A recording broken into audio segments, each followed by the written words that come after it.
आज आपण नाश्त्याला सोया चंक्स करायचे, म्हणजे सोया आपण मंचुरियन करतो ना तसं सोया मंचुरियन करायचं आहे. मस्त मुलांना सुट्टीचं खायला छान वाटतं. आता हे मी शिजवून घेतलेले आहेत, म्हणजे गरम पाण्यात टाकून मीठ घालून शिजवून घेतलेले आहेत. हे बघा, हे मस्तपैकी असे मऊ झालेले आहेत. आता ह्याच्यामध्ये मी काय करणार आहे की तांबडं तिखट, थोडं तांबडं तिखट घालायचं त्याच्यामध्ये आणि थोडंसं धने जिऱ्याची पावडर, आलं लसणाची पेस्ट घालणार आहे आणि कॉर्नफ्लॉवर घालून ते सगळं कोटिंग करणार आहे. त्याला जेवढं पाहिजे तेवढंच कोटिंग करून घ्यायचं बरं का आधी.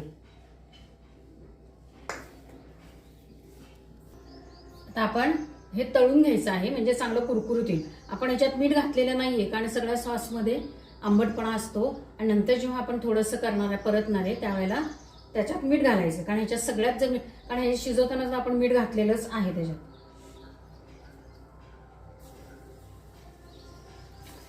आता हे मी सगळं तळून घेते.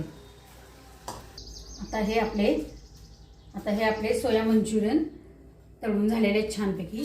दुसऱ्या एका कढईत मी आता तेल घेतलेलं आहे. आपण आता ह्या भाज्या सगळ्या अशा चिरून घेतलेल्या आहेत बरं का. कांदा, टॅमॅटो आणि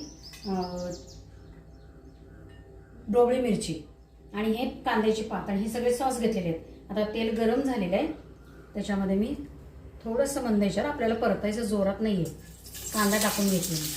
टॅमॅटो आणि मिरची टाकून घेतली. कांद्याची पात पण त्यात टाकून घेतली.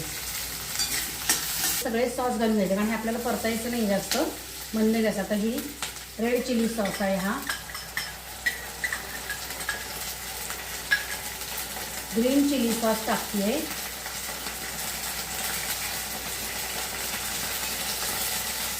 आणि नंतर आपला सोया सॉस.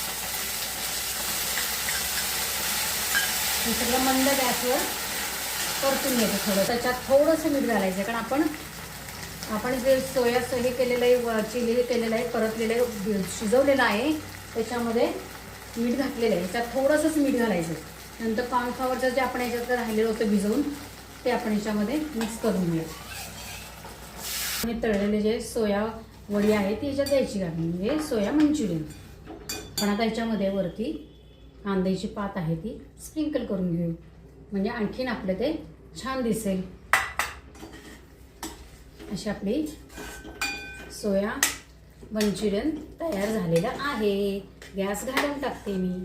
मस्तपैकी घ्यायचं, गरम गरम खाऊन घ्यायचं. लाईक, शेअर आणि